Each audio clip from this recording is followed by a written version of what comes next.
After our morning yoga session and a short break, I am happy to welcome someone back who creates a lot of cool shit, as I put it.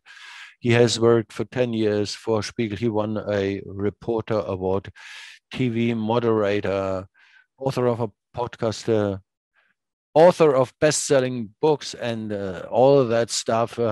I'm happy that you are with it. Hajo Schumacher. Good morning, dear John.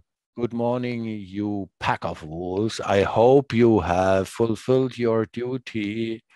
Let me tell you my hero's story of this morning. My wife wanted to prompt me to practice yoga via YouTube for 1 hour, and I resisted her urgent wishes. And I said, I'm doing my thing this morning. So self-demarcation as a task. Well, that's a task that I have fulfilled already.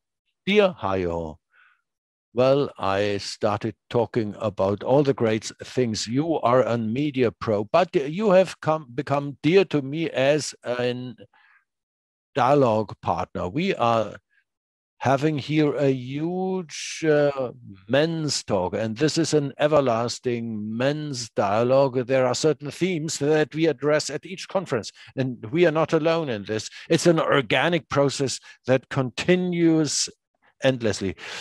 Nonetheless, I have never given up on the hope that we will finally crack the code and finally realize what is the big thing about masculinity. Well, of course, I intend this statement rather ironical. So my call on you, participants, you are part of it. Being participants, you are certainly a part of it. So I would invite you to participate via chat. Submit your questions to Hajo and to me. Dear Hajo, Achim Achilles is your author's name, best-selling book. And you have written a book under the title of Men's Split. Why on earth such a book? Well, first, I went through the midlife crisis. Exactly.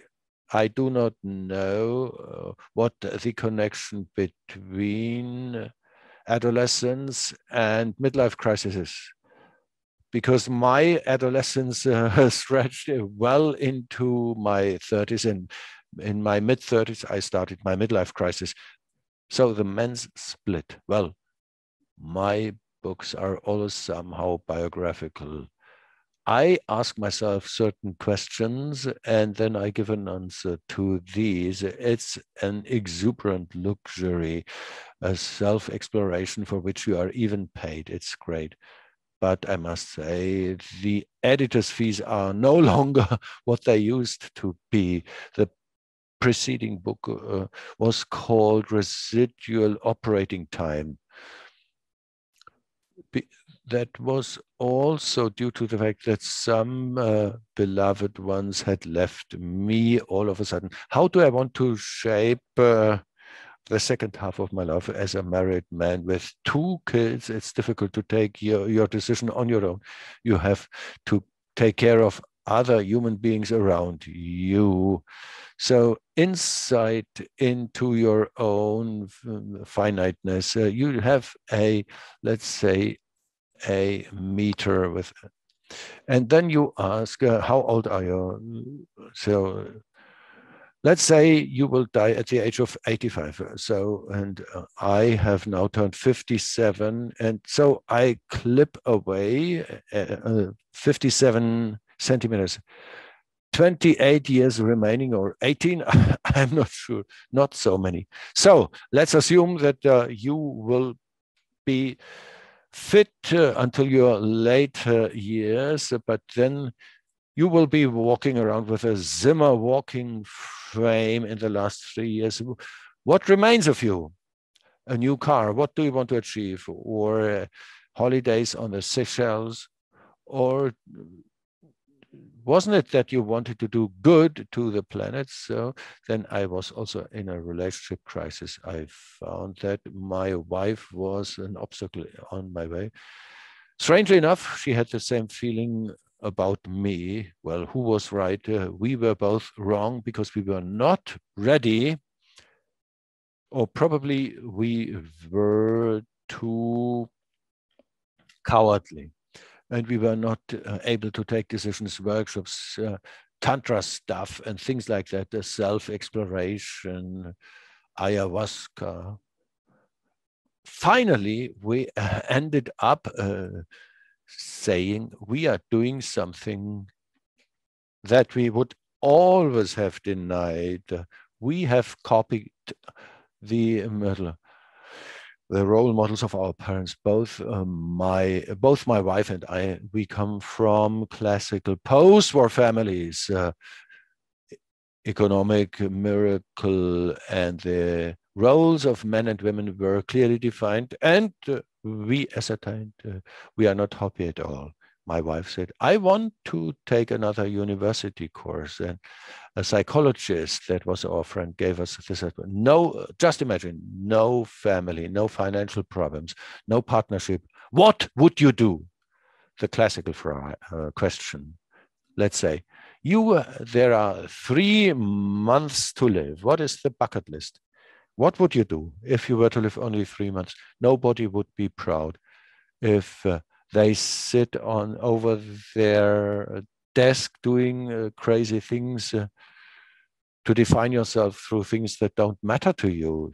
So we carried on our path. I just realized I want more time for myself.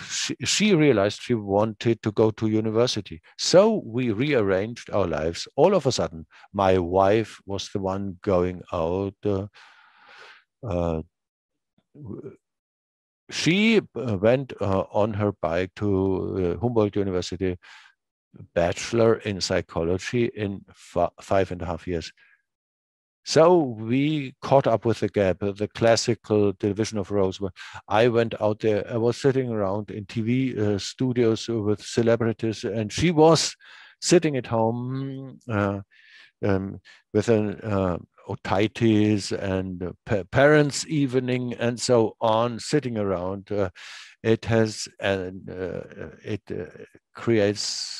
makes an idiot out of you. So parenthood is a difficult role. We switched roles.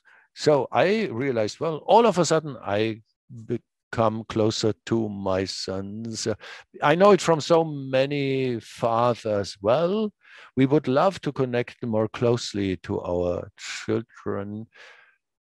That's why I was so deeply touched by Tristan Horck's How. Wow, look what energy Matthias tried to play the role of the man with a great deal of equanimity. Wow, but Tristan, someone aged 25, stands up to this powerful, this towering figure of the father. I find this admirable. So at any rate, I have finally had time to look after masculinity, the strong sex, and the doers and makers. That's the movers. Well, my central insight in terms of manhood is the huge shift in my mindset was other men should not be seen as rivals competing about the females, who has the biggest car and who wins most awards. And so other men as comrades, as brothers, as allies. Now, this insight, well, it was a men's seminar or a men's workshop in the Czech woods with 40 young men from all over the world with interesting things. 3 topics were missing: the booze, football, and cars. For an entire week, we did not discuss this focus. The main themes of men's. We had heavily tattooed athletes or the British Army, how they all of a sudden softened, they relaxed, they became so close. We all shared this feeling of fraternity, of brotherhood. In the last day, the organizer came, a woman. As soon as she popped up in the group, within 30 seconds, we fell back into the old bull, deer, reindeer, hooga reflexes. So, which brought it home to us once again, how much in my behavior, my everyday behavior, is just designed to impress women. And it's so unbelievably stressful to show. So this constant feeling, other men are not rivals. Well, that was the main realization. It may sound trivial, but it flipped my entire worldview upside down. So you have described our elemental experience, caring and sharing attitude, being strong among men, as a man among other men. So you mentioned those cliches where men come together, even with car, soccer, football, or booze is not necessarily destructive, but it's preset, it's pre-programmed whenever you come together. So, and things start getting interesting. I've just heard, yeah, your first momentum to write this book was linked to your sons, and also your wish to explore, what do I want to leave behind? Well, I hope there will be many years in front of us where we can walk through. Yes, we can walk bent on our Zimmer frames together with red paint. So, with a special respect to your sons, you mentioned the dialogue between father and son, Horks, yesterday. What are the next steps for us? We had the super topic, the future of men. This is our buzzword this year. You addressed a few issues. So what's up? How are we? If things are smoothing up, well, I need to come back to yesterday, to the dialogue of Horks, father and son. Matthias said, we are many. The men. Well, I think this is a generalization and also a limitation. I would not subscribe to this because things are getting more and more fluid within the species of man. We have a broader range of anything between man and woman are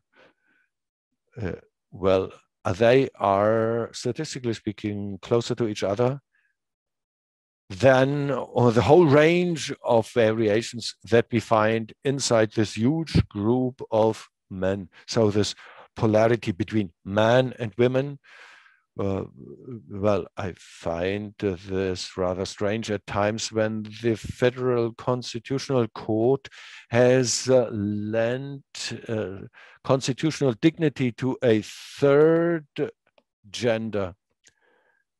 In one of the workshops that I attended, the manager of the seminar said it's not an opposition between day and night, but it's a shifting control button. Yes, of course, you can set it at a 100% male, but who is 100% man? Siadrosha, probably, certainly not I. And on the other hand, 100% woman, it does not exist. Many of us, or much of it, is in between. So based on this realization, a woman is not the counterpart or the opposite. We have 90% equal. We will never give birth to children. We do not have the menstruation. So we will never forgive women the simple fact that they on their own become heroes in giving birth. Well, let's face it, we are envious that we cannot perform these birth envy. There's so much talk about penis envy. I would rather say birth envy is the more poignant word. Well, the question arises, how can you bring up two sons to become good men? One is aged 27, the other one is 16. How to become the perfect man? That would be my design program. And then let's do it. And then the boys will do what I'm telling them. Well, this was based on false premises, the patriarchy premises, or dad knows what we have to do. So I thought that my sons have to copy myself, but they withdraw from my plan. They have totally different values. They don't care so much about this masculinity thing. My older son is a musician and a gardener. Now, this topic of gender, man, women, how can you? Well, he is far from thinking that this is as important, I think. It's a matter of course for him to think and speak in an inclusive manner.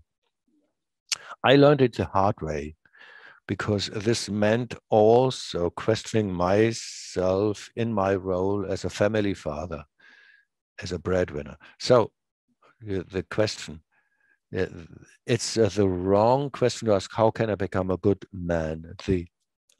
The good question is, how can I become a good human being? Because a good human being is always a good man.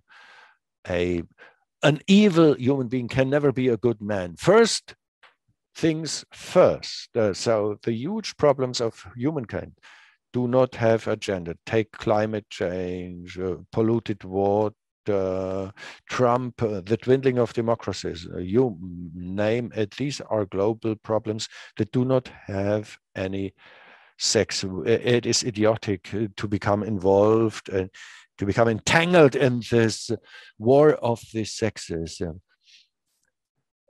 And on the final leg of writing this book, I said, I am simply not interested to talk once again about 128,000th time the female feminists with their arguments. Tick it off. I'm no longer ready to get angry. Well, of course, something is missing.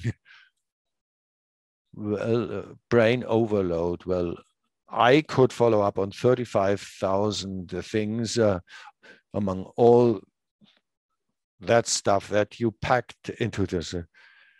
Just relaxing, just to shield oneself against the cascading messages that are hammering on our heads, down to the latest news. Take the German Federal Court or the genderization, to find the right way to cope with it, coping with it, the inner value of to preserve your own serenity of mind, equanimity, emotions. I need not get upset. I can take a distance, a relaxed attitude. I can move around. Well, I can follow you. But there are something like female and male. Yes, of course, we are all human beings. We belong to the same species. But at the end of the day, probably there is not so much of a difference. We do have signed. The difference between men and women is smaller than you might tend to believe. However, there are differences, very different phenomena. For example, you might testosterone and biological factors. Here, things start getting interesting. I love differences, and so I love this twinkling in the eyes, but the differences are so different from polarities. Polarities, that's the old Trump game. What do you mean? Polarity. Can we get this right? Alpha and patriarchy, feminism. What does it mean? Polarity. What do you mean by polarity? Let's talk about polarization, which is a phenomenon that has been around all the time. Even in the times of Helmut Kohl, it's a very archaic tribal attitude stemming from old times. Some say the good old times, where you had to care about your survival. A wise man once said, the huge progress in our civilization is that we have found rules that do not force us to kill each other. For example, feeding ourselves. We have solved this conundrum by earning money and to go into a supermarket. So I do not have to kill you with my club to rob your rabbit. So all dictators of this world, and I would also count Donald Trump, who tries to undermine the American constitutional law with his pack of swines. Polarization means means uncompatible positions, pro or against abortion, a classical question of polarities for 100 years. We cannot be just to the problems of this world. We all, this hooliganism, be it genderization or climate change, this deeply polarized thinking, which has been exacerbated in an incredible way by the social media. No matter whether you take Facebook, Twitter, Instagram, all these channels feed on a high degree of emotional and about a long-term online presence, because the more we are online, the more we work for Google, Facebook, and their likes. That's the business model of social media. There are so many studies. If you have been angry 1 or 2 hours on any social media platform, you are in a much worse mood than if you had not done so. This is due to the tribal mechanisms of our mind. I think it's a deeply problematic mindset, because it always boils down to a perpetrator and victim perspective. Then in such a role, it is difficult to shape your role autonomously, because you would always think, I need to fight the enemy. Gerhard Hüther, you had invited him, Gerhard Hüther, you invited him, the live conference 2018 at the Tegeler Seeterrassen. Gerhard Hüther, an extremely impressive man, when he stated that the mindset of the future, which brings us to the man of the future, the big step is from the objectivization to subjectivization. Am I a victim of the others? Have I fallen victim to the others? Do I have to defend myself? Or am I an agent of myself? I go out, I step out, I have the agency. I am the one that shapes. I'm not being shaped by any circumstances. No, I take decisions whether I participate in any shitstorm or not. Hüther said, only with this self-image of I am the master of my own life will I get out of this patriarchal, military, top down mindset. Out of those patterns that we have learned for 5,000 years. Switch the mindset. So men are no longer my rivals, but they are my brothers. So I go out, I am a man, I need to outdo the rival men. I would be driven, or I take my own decision how to see them. I renounce comparing our penises. I say, hey, I'm okay, you are okay. I think this is a very important attitude for me. I can talk only on my own behalf about my future. I am hugely privileged. I have not lived in slums in Mumbai, but I can take my own decisions on what I do, what I think, and how I act. Reclaim your power.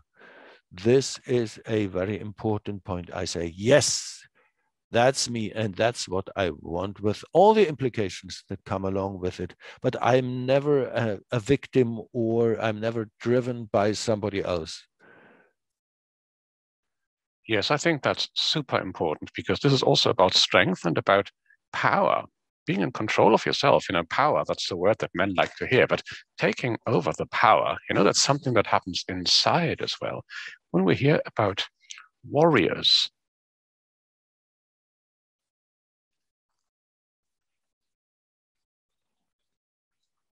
I have to compete with others. I just have to, find the right way for myself inside. So that is really also a way to take over power, when you do that internally, inside your own spirit. Now, and there are lots of buzzwords that we can hear. For example, patriarchy, that's a word that's often mentioned. But there are also matriarchies. So it's also interesting to have a look at them.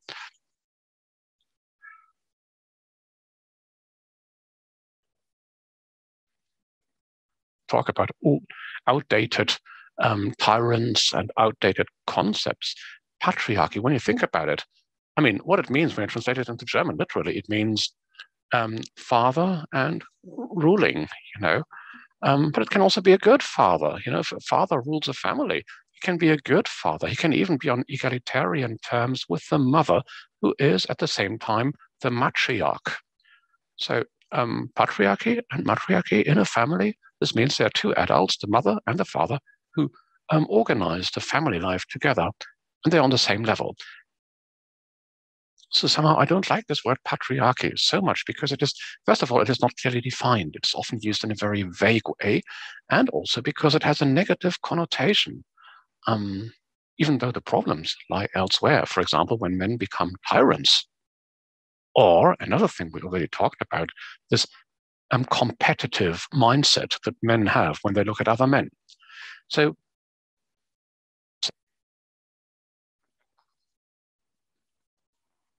patriarchy, or you should say being a tyrant, is shit. What do you think about that? Well, I think when I use the word patriarchy, I should perhaps be a bit more specific.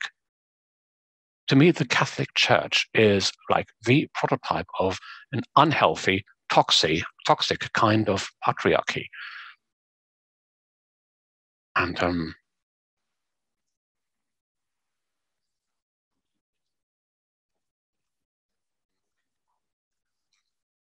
one said, and how to interpret the things he said.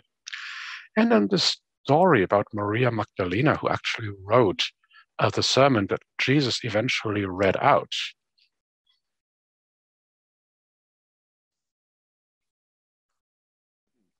The fact that Maria Magdalena wrote sermons that Jesus eventually wrote out, this is an enchanting idea. Now, they say that there are sources inside the Vatican that can prove that. I wonder, how are we supposed to know for sure who wrote the sermons 2,000 years ago? But still, it's a beautiful story, isn't it? The idea that she was his ghostwriter, and that they were comrades, Jesus and Maria Magdalena, who had fun together. They smoked joints together, they fucked, they were a great team. And then he said, well, no, let's have fun. You write a sermon and I'll read it out. So in a way, this is like the prototype of a fantastic relationship, real, genuine partnership, even though the Vatican probably doesn't see it that way. But one day the Vatican will agree with that, I'm sure. So when I talk of patriarchy, girl, you're not allowed to play with us because you're a girl. That's not good. It's okay to say you're not allowed to play with us because you're stupid, but it's not okay to say you're not allowed to play with us because you're a girl. There's a question in the chat, by the way. In view of an ever more radical feminism, how is it possible to bring together serenity and drawing the line? Oliver posed this question. Use a metaphor here, the so-called Werteunion. Now, the Werteunion is a group of 3,000 or 4,000 lunatics, 3,000 or 4,000 people with very weird ideas. It's an association, a club. One of the members is Max Otte, a really very weird financial guru. And then there's Armin Laschet, the head of the German Conservative Party. He has two ways to deal with this Werteunion. He can either fight that group, and that will, of course, mean that he will do them a favor, because this will turn into a conflict that makes the Werteunion look bigger and bigger and bigger. Or he does what he always would do. He tries to ignore things. So he can try to ignore the Werteunion, that radical group. He will say, well, I don't quite agree with you. You can go on doing what you want to do, but I'm not with you. And then when we talk about the more radical feminism, you can discuss that. How do you define that? I think many things that feminists want for themselves are also reasonable. But when we talk about the radical feminists, dear Oliver, when you ignore them, when you don't react to them anymore, when you don't respond to any of their posts anymore, when you say, girls, well, you're allowed to do what you do, but I don't care. I don't care what you do. Well, then that's the best way to torture them. If you're not even upset, if you don't react anymore, that's basic knowledge. When you think about media and attention and the spread of information, there was a German politician, Minister of Economics, Otto Graf Lambsdorff, and he told journalists, write whatever you want to write about me, but please spell my name correctly. The idea behind that was, any promotion is good promotion. Any kind of conflict can be helpful for me, even if I'm the villain. Donald Trump really knew how to play with that. Donald Trump became so big because we built him up, because we saw him as a demon, and we built him up more and more. Now, when we say that radical feminists are a group similar to the Werteunion, then you can say, well, both of these groups exist. They are both, well, more or less in line with the German constitution. They are maybe not really intellectually mature. And if they want to play, well, then let them play. But don't get upset, because if you react to them, if you respond to them, if you get upset by the things they say, then you will make them bigger than they are. We're allowed to deal with the things they say, but we don't have to. I don't see myself as a victim of an ever more radical feminism. I don't really have anything to do with these people. I can react to them if I want to. If I want to fight, then I have to say, I'm the victim. You stupid feminist, no idea. Now let's fight. Of course, I can react that way, but I don't have to.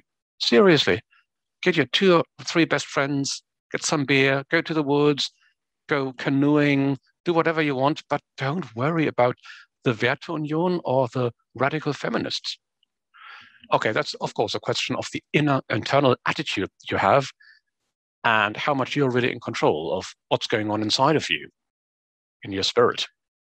Yes, exactly. And John, this is where you play a role. And that's why I'm so grateful for your work. And I'm really serious about that. I'm not just saying that to sell 100 copies of my books, because I was told that there are still some copies left. But anyway, that was not my point. I think that on our own, we will be lost. But what you do, and what many of the others here do, and that's why I like your group so much, what you do is you network, you connect.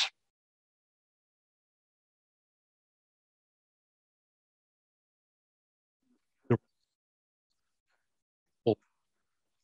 can even go 1 more meter, even if it hurts all over, no matter whether it's Rocky Balboa or Bruce Willis or Harry Potter.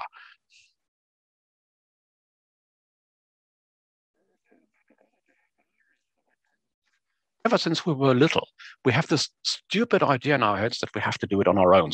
I don't need a doctor. I don't need a physician. Well, it's only a small wound. It's only bleeding a bit. I don't need a doctor.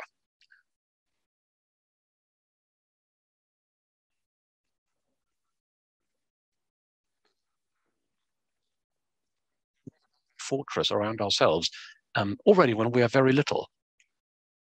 Now, the way out of this fortress, the way out of this isolation is, well, by getting in contact with other men.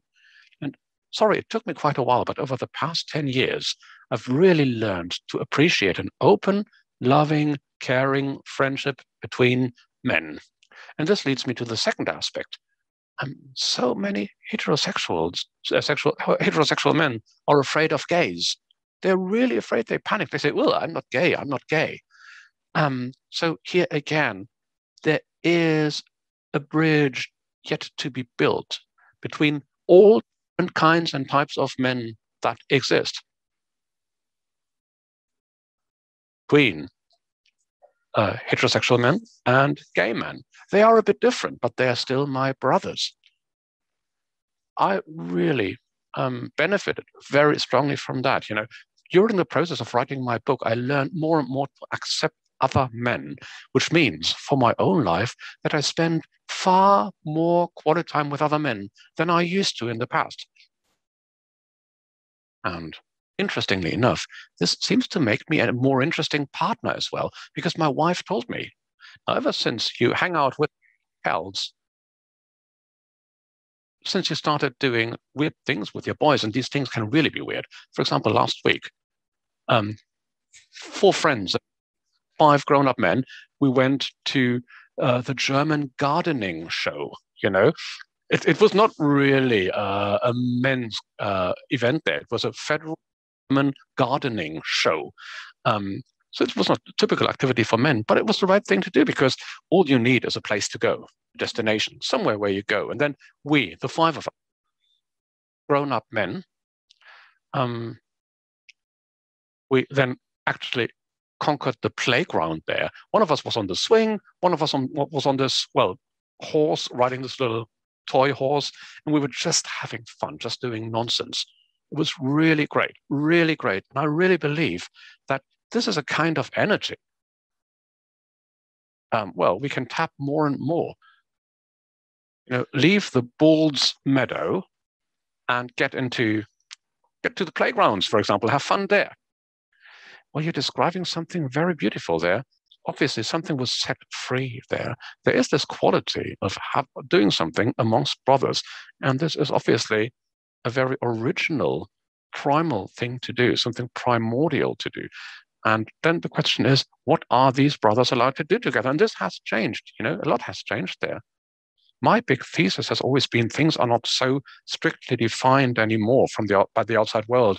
I mean, we are no longer told what we have to be like as men, how we have to behave, how we have to feel. We're no longer told that so strictly. But as soon as if you overcome your fears and your confusion, you are free. You can do anything. Feel like a human male. And you mentioned something that is also very important. Homosexuals and the fear of homosexuals, homophobia. You know, this is really a question of fear. Phobia, this means fear. It's a question of fear. And this, well, leads us back to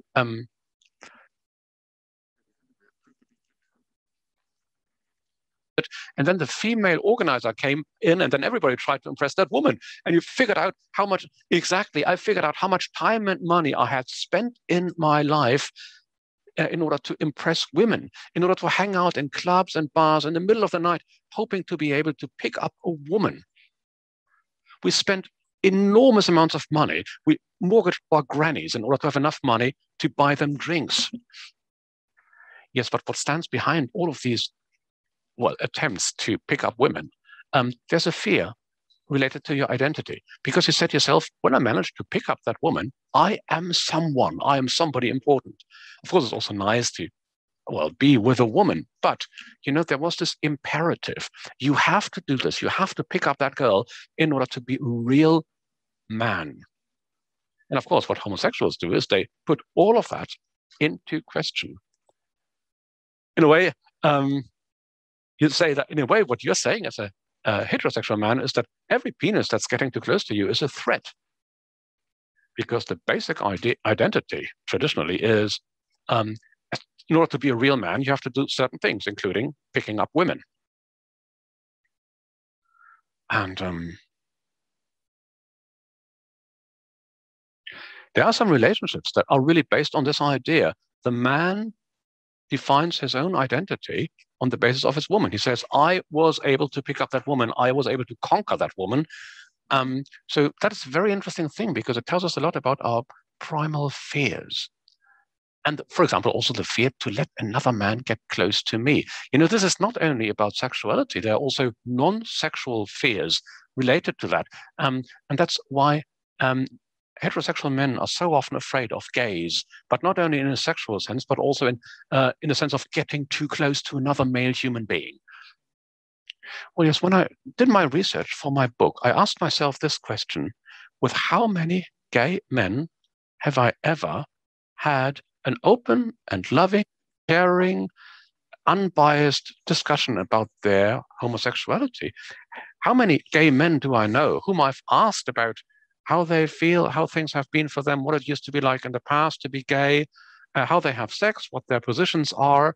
So that's all. How many of you have ever really had a conversation like that with a gay man? How many of you have asked a gay man, how do you feel? What it's like for you? Why do you often wear these leather clothes? Why do you go to the why do you go to Fuggerstraße, that's the street in Berlin, and why do you have to stick a vacuum cleaner into your bum? Well, now, okay, that's really a list of all the cliches. You know, that's really a subgroup of gays who use vacuum cleaners and stick them in their bum. Well, yes, but my two sons, they grow up in this neighborhood, Fuggerstraße, you know, and they think that all the gays are like that. You know, every other weekend there's a celebration, a festival in the street, and of course that's very interesting. But if you go there, you should not be afraid of the others. You should not say, oh my God, that gay guy, he tries to convert me. He tries to make me gay as well. Maybe I should make sure that I'm always standing with my back to the wall when I go to that festival to make sure that nobody can creep up from behind. But I found out while I did my research for the book that it's really interesting to talk with gay men about, well, their being gay, their homosexuality, and no longer see that as a taboo. And I was, because the way they, because the way they reacted was, they said, well, this is the first time a heterosexual guy ever asked me this question. Normally heteros don't want to know that. And they also felt, so they were also surprised, obviously, and they also felt relieved because finally they had a chance to talk about it.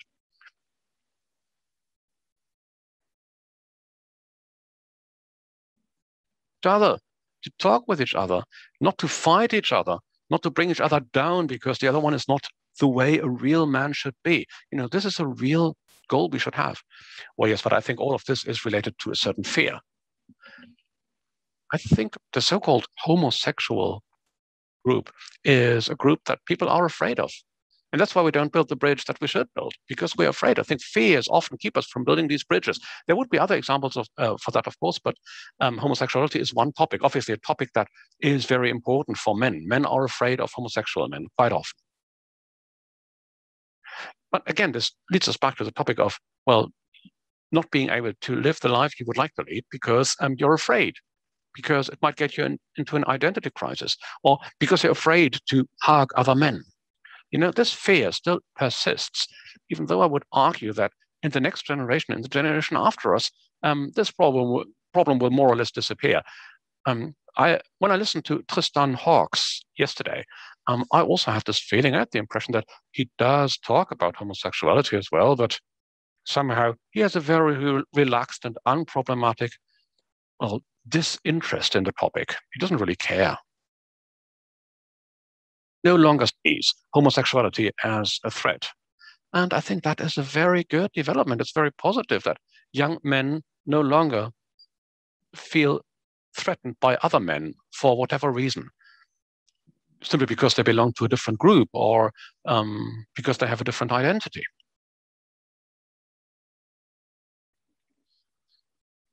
Me a lot. Sincere, honest curiosity that I felt vis-a-vis gay men, the curiosity that I learned to develop vis-a-vis gay men. And it's very interesting to talk on the same level with women, because the conversations between men and women only takes place within the trenches, so to speak. We never leave our cover.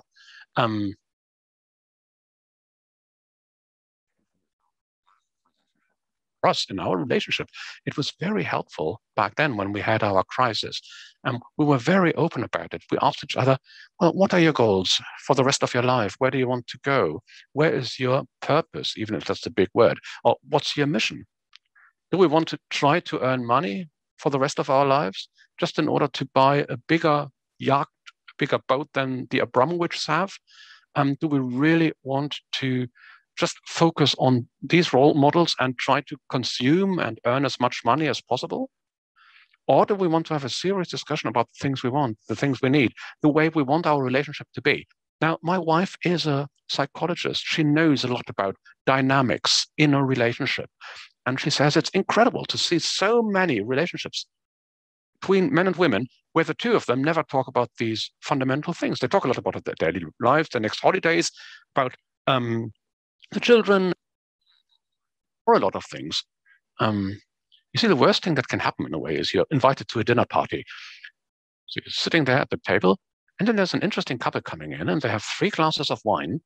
And then typically it's the woman who starts to attack the man, to bring the man down in a way that makes me say, oh my God, what's going on in your relationship? Maybe you should spend a week in a cabin in the woods. For example, do you have fulfilling sex? Do you know what your man wants, what your man needs and dreams of? Or are you just having your standard sex? Well, have you just had your standard sex for 20 years without having any fun anymore? So relationships can be so incredibly toxic, in particular these passive-aggressive relationships where you have these hidden messages sent out all the time. You know, this is so hard, so tough. And it took me about 15 years of marriage in order to have a serious conversation with my wife about the things she wants, the things she needs, the things that are good for her, and the things that I'm looking for, the things that I want as a man. I mean, when I tell her what I want and what I want to become, of course, I don't have to put that into practice, but at least I can express my wishes. I can tell her what kind of woman I'm looking for. So questions of relationships are an everlasting hot issue, but to bridge the gaps, a relationship and living together for 20 years and then becoming disattentive is one thing, but then look beyond the fence. How does it feel? Which brings us back to our topic of men and women. So I think there are certain reflexes of demarcation, certain mechanisms of demarcation, which may lead to a certain toxicity in relationships. You should ask inside yourself what matters to you. We had this Warren Farrell, learning how to listen attentively, learning how to listen to each other. It sounds so simple. Probably that's what we need, at least from his point of view, but I can share this view. And what comes into play, I think, because she thinks so, because she's a woman. As a woman, she has got to think so. And it's an automatic thing. I think to unravel this conundrum or this maze of expectations and prejudices is a big deal. Yes,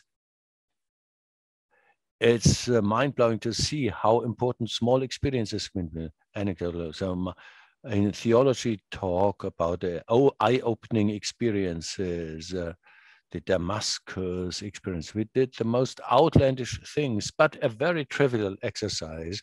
One evening, our task was to switch roles. Only couples were allowed, and we had to switch roles. So the women were the men, and the men were the women.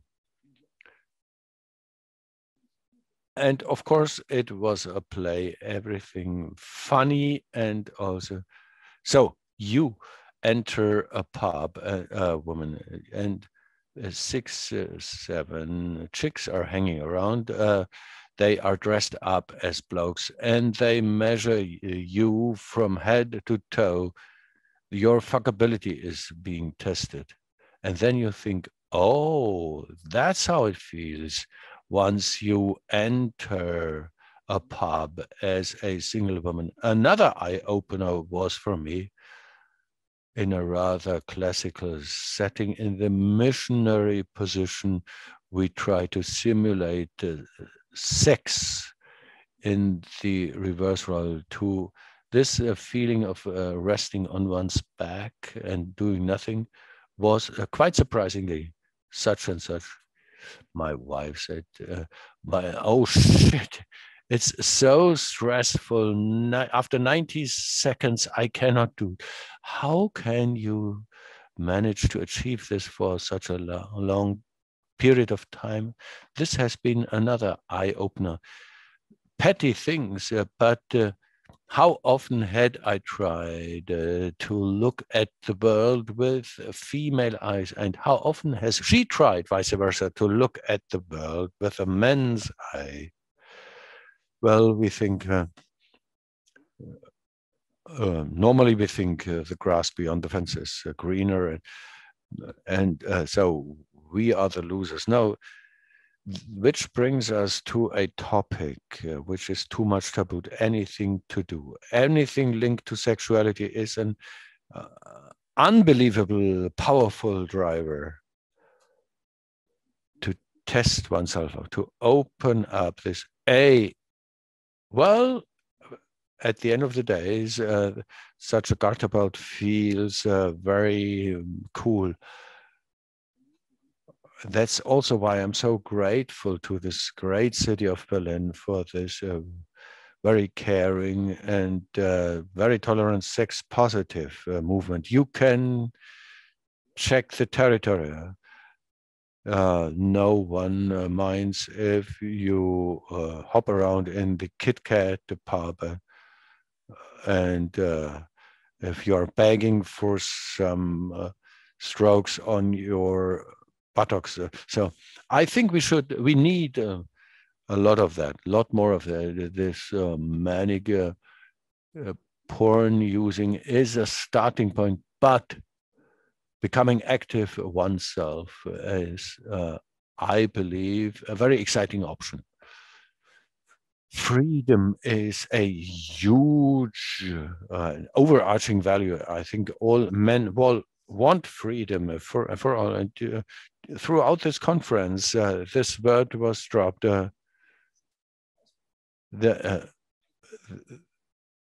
Testing things out can create an enormous space of freedom.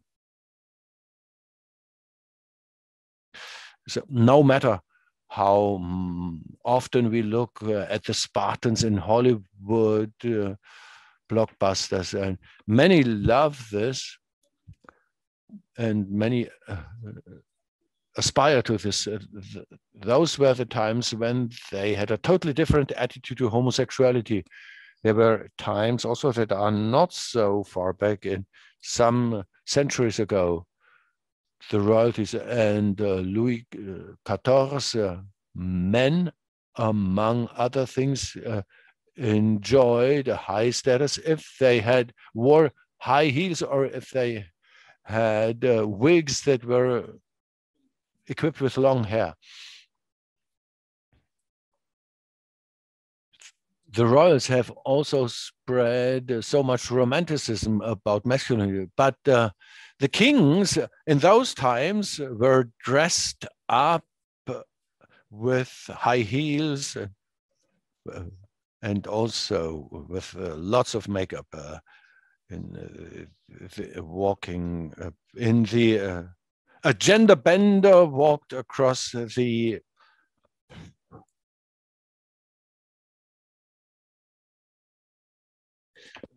catwalk. Yeah. So what should be threatening in this? Sorry to ask this question. Why should this threaten our masculinity? But that's not allowable. That's not possible. That's not advisable. I find this very preposterous, I must say. Nonetheless, there is something that is new. Certain things that we would deny ourselves. In your book, you write it. It's also a personal journey from being a man to being a human being. Well, your wife said, you looked like a woman when, well, and you replied, well, when I seemed to be a woman, I felt free. When playing with my son, yes, indeed, that was a situation where I realized that I had learned something. My wife, on this photograph, you seem to be a woman. 10 years ago, I would have been outraged to hear this because I would have feared that my wife didn't see me as male enough. But now I just said, cool, cool. There is no negative connotation. It's as if you look like young Gerhard Schröder. Would have been okay as well, which is the interesting thing. Right now, our feeling is that the women can dominate everything girls day, and they are privileged everywhere. I think it's not the right thing to do to construe this as an inferiority, superiority binary decision. Women must be overachievers, for example, giving birth, and they run into the same trap in which we have been running for millennia, this high performance trap. I think it's utterly important that the women start talking about this. Everything. It's okay to talk about power relationships, but it would be the wrongest of all possible things to imitate this high performance pressure exercised on men, also for women. No, we do not want to snatch anything from you. We do not want to squeeze you back into the kitchen. We want to share our experiences as human beings. And having sex must be so stressful for a man, as my wife put it. It was an eye-opener. There is no ideal region when we always try to catch up with certain images, which brings us back to Gerhard Hüther. What is good for me right now in this moment? That's the crucial question. Can I express this? Can I utter this? Can I feel this without feeling shame, without feeling embarrassed, because I run counter to certain expectations, to role models? So, or instead of saying, I'm not a wrestler, so just hug me, I would love to do nothing. Yeah, I think this is a huge, big progress, but it's also due to a lowering level of testosterone. 20 years ago, I wouldn't have said such a thing. Meant, the dear Hajo, it's almost a cool conclusion, because we have almost reached 12:28. I would say it's good. Let's leave it at this. Probably we can still deal with one question. As a journalist, you have a certain responsibility for shaping opinions. Every human being has a responsibility for shaping. I think you should take this away from the hands from my fellow journalists. When do you see an opportunity to convey your attitude towards masculinity? I try a guerrilla strategy. In anything I do say or feel, I do not claim to be the pioneer of a new movement /polarization, you good and evil. No, I try to communicate this in very small portions, in pills, not only at such conferences, but also in all of my pieces. I try to convey this worldview, especially when it comes to my dealing with women. It has changed. It's more disrespectful, on the other hand, more respectful. If you achieve camaraderie also with women, it's a great experience with workshops. The only male in a bunch of 5, 6 women. this, sorry to fall into the stereotype, this girlish chuckling and giggling around. It's great just to fall in line. My inner woman, by the way, her name is Rebecca. My inner female self, Rebecca, to unleash her, no longer being Mr. Big Cock with all those chicks, but just be a chick among so many other chicks. So in my everyday context, I can live this only subcutaneously, because whenever you hear the slogan, you have to fight for certain freedoms, you have already stepped into the trap of polarization. So I try to permeate, Hajo, how can you get faster access to your true feelings and needs? Good question. Has been on the minds of men for some time. In my case, tragically, but honestly, these have been always dramatic moments, almost separation, death of beloved ones, depressive faces with burnout. Then will it be easier for me to get access to the toxic demons? Alcohol does not help. I know this. I have explored the booze is a very bad idea. Reduction of uptake of alcohol and easier access to emotions go hand in hand. And men, say it openly, say it loud. I want to be your friend. I find it a cool thing how he got his hair makeup one again. Have you ever tried to make a compliment to other men? Not linked to technological gadgets. Well, practice makes perfect. Thank you, dear Hajo. So we have come full circle to appreciate each other amongst men.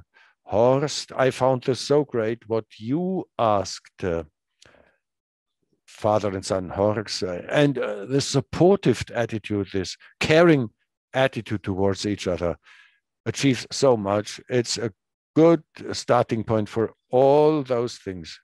Marcus expressed a compliment.